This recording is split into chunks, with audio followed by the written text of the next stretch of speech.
ഒരാഴ്ച കഴിയുമ്പോൾ കുറച്ച് ദുർഗന്ധം വരും. ദുർഗന്ധം വരുമ്പോൾ നമ്മൾ അതിൻ്റെ അടുത്ത് തന്നെ ആയിട്ട് ഒക്കെ നല്ല വൃത്തിയായിട്ട് നമ്മൾ ചെയ്യണം. ഈ കച്ചറ ഇടുന്ന സ്ഥലമെന്ന് വിചാരിച്ചിട്ട് കച്ചറാക്കാൻ പാടില്ല. ഒക്കെ നല്ല ഭംഗിയിലും വൃത്തിയായിട്ടും അവിടെ ഇരുന്ന് കഴിഞ്ഞാൽ നമ്മുടെ ബെഡ്റൂമിൽ വരെ കൊണ്ടുവെക്കാതെ ഒരു കുഴപ്പമില്ല. മനസ്സിലായോ?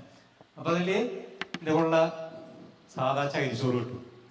ഒരു ചാക്ക് വാങ്ങിച്ച് കഴിഞ്ഞാൽ 6 മാസം വരെ ഉപയോഗിക്കാം. ഇവരൊക്കെ ചെയ്ത് 4 ദിവസം കഴിഞ്ഞാൽ ഈ മുട്ടകൾ വിരിഞ്ഞിട്ട് ധാരാളം പുഴുക്കളുണ്ടാവും. ഇതിൻ്റെ മേലിട്ട് കഴിഞ്ഞാൽ അതിൻ്റെ അടിയിൽ ഇതുപോലെ വന്ന് കിടക്കും. അപ്പോൾ നമുക്ക് എടുത്തിട്ട് ഇതേപോലെ എടുത്തിട്ട് നല്ല വറുത്തിട്ട് കഴിക്കാം.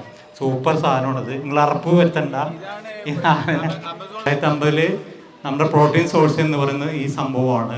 കാരണം ഇത് കണ്ടില്ല നിങ്ങള് എന്തെങ്കിലും അറപ്പുണ്ടോ? അപ്പൊ നമ്മുടെ കാലാവസ്ഥ നല്ല അനുയോജ്യമാണ്. ഈ ആദ്യം ഒരു സാധനം ഇടരുത്. ആദ്യം ഒന്നും ഇടണ്ട, വെറുതെ വേസ്റ്റ് ആണ്ട് കൊട്ടുക. ഞാൻ ഇപ്പൊ കൊട്ടിയത് കണ്ടില്ലേ, അതുപോലെ കൊട്ടുക. മരത്തിന്റെ പീസ് വെക്കുന്നത് കൂടുതൽ ലാറുള്ള പുഴുക്കൾ കിട്ടാൻ. ഈ 3000 രൂപ വെറുതെ പ്രത്യേകങ്ങളുണ്ടല്ലോ, അവരവിടെ പോയിട്ട് എഗ് ചെയ്യാനായിട്ട് പറ്റും. നമ്മൾ ഇവിടെ തന്നെ വന്നിട്ട് എഗ് ചെയ്തിട്ട് പുഴുക്കളെ കിട്ടുകയാണെങ്കിൽ നമുക്കത് പ്രയോജനപ്പെടുത്താനല്ലോ. അതിന് വേണ്ടിയിട്ടാണ്.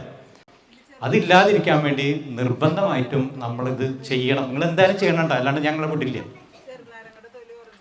എല്ലാം ഇട്ടുള്ളൂ. സിട്രിക് ആയിട്ടുള്ളത് എല്ലാ സംഭവം ഇടാം. ഒരു സാധനം പുറത്തേക്ക് കളയണ്ട, എല്ലാം ഇട്ടുള്ളൂ. ഇതിപ്പോൾ നമ്മൾ വേസ്റ്റ് ഇട്ടില്ലേ, അതുപോലെ വേസ്റ്റ് ഇട്ടിരുന്ന ഒരു പാത്രമാണിത്. ഇത് നിറഞ്ഞിട്ട് അതങ്ങനെ വെച്ചതാണ് നമ്മൾ. അപ്പം അതിൻ്റെ പുഴുക്കളെ കംപ്ലീറ്റ് കളക്ട് ചെയ്തിട്ട് ശേഷം കിട്ടുന്ന കമ്പോസ്റ്റാണ്. അതിന് ഫ്രാസ് എന്നാണ് പറയാം. ഇത് ഇതേപോലെ നമ്മൾ വേസ്റ്റ് ഇട്ട സാധനം നമുക്ക് കൈ കൊണ്ട് എടുക്കാൻ പറ്റണ്ടില്ല. എന്തെങ്കിലും ബുദ്ധിമുട്ട് തോന്നുന്നുണ്ടെങ്കിൽ ഇത്രയും സൂപ്പർ സാധനം, സൂപ്പർ വളം എന്ന് നമ്മൾ ഈ ചെടികൾക്കും ഈ ഫ്രൂട്ട്സിൻ്റെ തൈകൾക്കൊക്കെ കൊടുക്കുന്നത് ഇത് മാത്രമേ കൊടുക്കുന്നുള്ളൂ. വേറെ 5 കാശിന് നമ്മൾ പുറത്തുനിന്ന് സാധനം വാങ്ങിക്കുന്നില്ല. ഇത് വെറുതെ കിട്ടുന്ന സാധനമാണ് നമ്മൾ പുറത്തോട്ട് കളയുന്നത്. ഒരു കാരണവശാലും നിങ്ങളിത് പുറത്തേക്ക് കളയാതെ ഇങ്ങനെ ചെയ്തു നോക്കൂ. ഒരു പ്രാവശ്യം ചെയ്തു നോക്കൂ. എന്നിട്ട് ഈ വളം ഇതുണ്ടല്ലോ, എന്തെങ്കിലും ബുദ്ധിമുട്ടുണ്ട് നമ്മൾ കൈ കൊണ്ട് എടുക്കുക. ഇത് ഈ നമ്മുടെ എല്ലാ വേസ്റ്റ് ഇട്ടുണ്ട്. മീനിൻ്റെ അവശിഷ്ടങ്ങളും മറ്റുള്ള അവശിഷ്ടങ്ങളും എല്ലാം ഉണ്ട് ഇതിൽ. കോഴിമുട്ട തോട്, മറ്റുള്ള നാരങ്ങത്തൊലി എല്ലാം ഉണ്ട്.